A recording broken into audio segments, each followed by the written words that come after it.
Gracias. Creo que no recuerdo ni un solo momento de mi infancia en el que no escuchase a mi madre cantar. Y no penséis que mi madre es cantante ni nada de eso, es ama de casa. De hecho, aunque me da un pelín de apuro decíroslo, la verdad es que mi madre no canta demasiado bien. Perdona, mamá, si en algún momento llegas a escuchar esto, pero es la verdad. En realidad, más que lo que es cantar, lo que hace mi madre, lo que hacía y lo que continúa haciendo, es más bien tararear.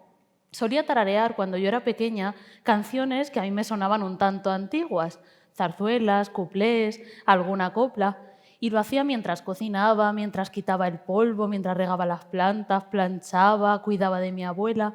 Era como una especie de murmullo de fondo que siempre estaba ahí.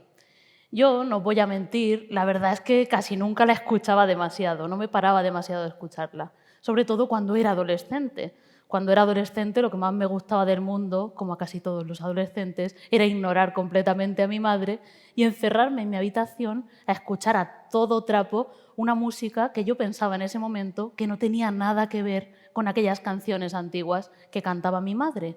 La música que yo escuchaba entonces, cuando era adolescente, hablaba de denuncia social, de liberación femenina, y yo creía que estos temas no tenían absolutamente nada que ver con aquellas canciones tan viejas que siempre estaba tarareando día y noche mi madre. Me equivocaba, por supuesto. Un día decidí pararme de verdad a escuchar esas canciones que tarareaba mi madre, a intentar entender de qué hablaban, qué decían, qué contaban. También me gustaron tanto cuando me paré a escucharlas que me puse a leer sobre quiénes habían investigado sobre estas canciones, qué se había dicho sobre estas músicas y ¿sabéis qué me pasó? Que flipé. Flipé completamente. De hecho, flipé tanto que desde entonces me dedico a contarlo. Comencé a hacerlo en un podcast, se llama Hay Campaneras, disponible en todas las plataformas. Después continué haciéndolo en un libro del mismo título, Hay campaneras, canciones para seguir adelante, y lo voy haciendo, pues hija mía, ¿dónde buenamente me dejan? Hoy os ha tocado a vosotros escucharlo. Pues estas canciones que cantaba mi madre, que tarareaba también mi abuela, resulta que tenían muchísimo que enseñarme, mucho más de lo que yo pensaba. Resulta que tienen, creo yo, mucho que enseñarnos a todos. Había una que tarareaba mi madre que a mí me alucinaba, incluso en esa época de adolescente en la que yo ya sabéis que no le echaba demasiada cuenta a lo que decía mi madre, pero la letra era bastante fuerte. Esta canción decía: pobre chica, la que tiene que servir, más valiera que se llegase a morir. Claro, yo me quedaba alucinando cuando escuchaba a mi madre cantar esto. ¿Quién era esa pobre chica? Pues resulta que esta canción cuenta la historia de una mujer, de una empleada doméstica que se queja de sus condiciones laborales, que se queja de lo mucho que trabaja y de lo poco que cobra. Es la historia de una mujer que, como tantas en aquella época, tuvo que irse desde su pueblo hacia la ciudad para poder intentar ganarse la vida y mejorar de alguna manera, sirviendo en una casa de una familia rica. Ella pensaba, angelico, ingenua de ella, que barrer, planchar y zurcir para esta familia rica la iba a sacar de pobre. Claro, pronto descubría, y la canción así lo cuenta, que el ascensor social no funciona exactamente así. No funciona en general, pero bueno, exactamente así no funciona. Entonces, ¿qué hacía ella? Tomaba una resolución bastante fuerte. Se dedicaba, fijaos, a sisarle dinero al ama. Cada vez que la mandaba al mercado, ella se apartaba unas monedas y iba guardando para sus gastos. Vamos, que se cobraba la plusvalía por su cuenta, ella sola. A la gente de la época esto le enloquecía y esto se cantaba en 1886, hace bastante más de 100 años. Fue un éxito absoluto. Esta canción, la de Pobre chica, la que tiene que servir, forma parte de una zarzuela, es decir, de una forma de teatro lírico que alterna partes habladas y partes cantadas. Se llama La Gran Vía, esta obra en particular. Fue un gran éxito y sobre todo este número, el de la pobre chica, lo cantaba todo el mundo desde que se estrenó. En realidad, el título de este número musical es El tango de la Menegilda, porque Menegilda era el nombre de esta criada que se quejaba de sus condiciones laborales. Tuvo tantísimo éxito que si buscáis en el diccionario de la Real Academia, podéis hacer la comprobación, la palabra Menegilda, encontraréis la acepción, ya en desuso, eso sí, de criada de servicio. Es decir, tuvo tanta importancia que durante mucho tiempo se les llamó así menegildas a todas las empleadas domésticas, e incluso se dice que en la prensa de la época también se podían encontrar ofertas de empleo en las que se leía literalmente: se busca criada, pero que no cante el pobre chica, porque todo el mundo estaba harto de escucharlas. ¿Y por qué la cantaban tanto? Porque se podían identificar con esa historia.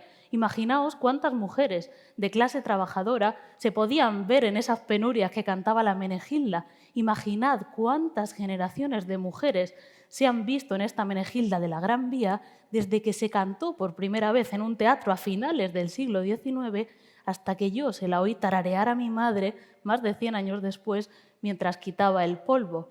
Y es que cantar no es solo cantar. Cantar es también ver las propias penurias y las propias alegrías, ¿por qué no?, a través de las historias de otros. Y es también fantasear, soñar, incluso con lo que parece imposible. Fijaos, hay otra zarzuela de 1898 que se titula Gigantes y cabezudos, y que tiene un número en particular que a mí me encanta porque se llama, seguro que os va a encantar también a vosotros, Si las mujeres mandasen. Imaginaos, ya estaban pensando en esto a finales del siglo XIX. Muchas zarzuelas trataban este tema, ¿no?, esta posibilidad en ese momento muy complicada de que las mujeres llegáramos al poder. Lo hacía la zarzuela y lo hacía también otro tipo de música que comenzó a ponerse muy de moda a principios del siglo XX, unas canciones más ligeras y frívolas, los cuplés. Muchos cuplés también tocaban este tema de las mujeres llegando de alguna manera al poder. Hay uno que a mí me enloquece absolutamente, os confieso, que se llama Batallón de modistillas. Lo cantó, entre otras, La Goyita y muchos años después lo recuperó Lilian de Celis. Y este también tenía traca, porque contaba precisamente la historia de un grupo de modistas, de nuevo mujeres de la clase trabajadora, que un día, hartas de ser menospreciadas por todo el mundo y particularmente por los hombres, se convertían en todo un batallón y se enfrentaban a ellos. Este cuplé decía: son los hombres con nosotras en la paz muy bravucones y nos tienen dominadas sin dejarnos rechistar, pero en cuanto que nos vean decididas a la lucha, con las suegras en vanguardia de correr no pararán. Imagina, gracias.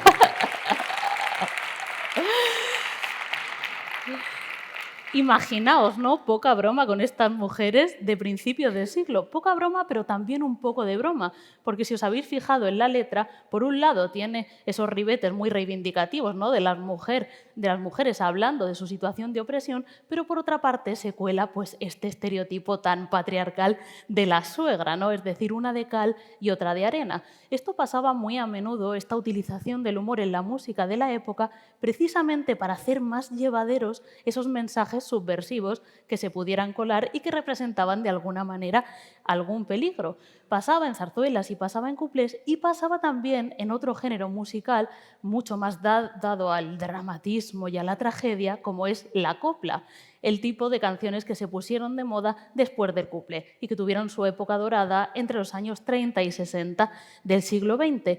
La copla en general cuenta historias de desgarro puro que suelen acabar pues bastante malamente, pero sin embargo también tiene espacio para el humor.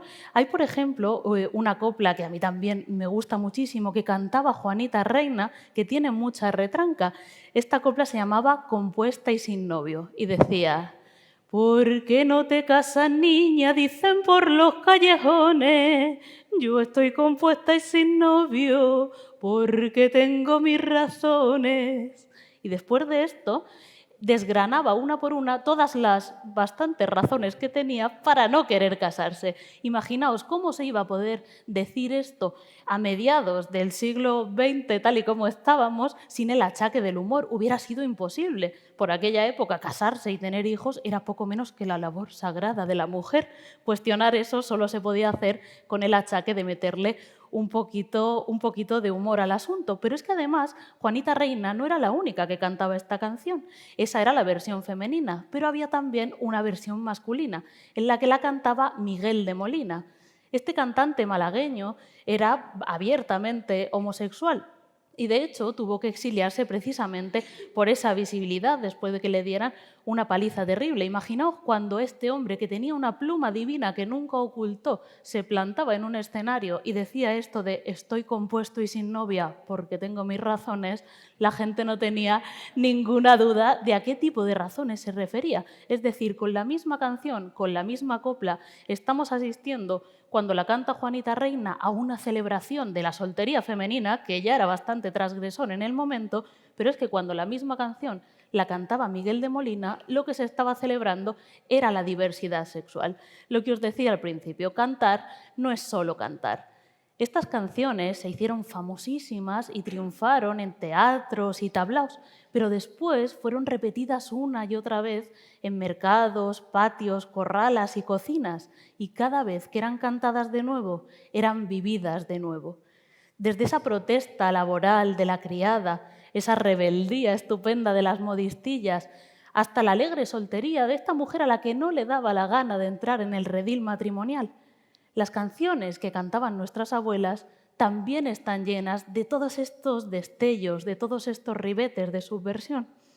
Así que os invito a que la próxima vez que oigáis a vuestra abuela o a una vecina tararear una canción que os pueda parecer que en un principio no tiene nada que ver con vosotros, que es muy antigua, que seguramente sea muy rancia, paraos a escucharla, paraos a desentrañar ese murmullo, porque las canciones de nuestras abuelas tienen todavía mucho que enseñarnos. Gracias.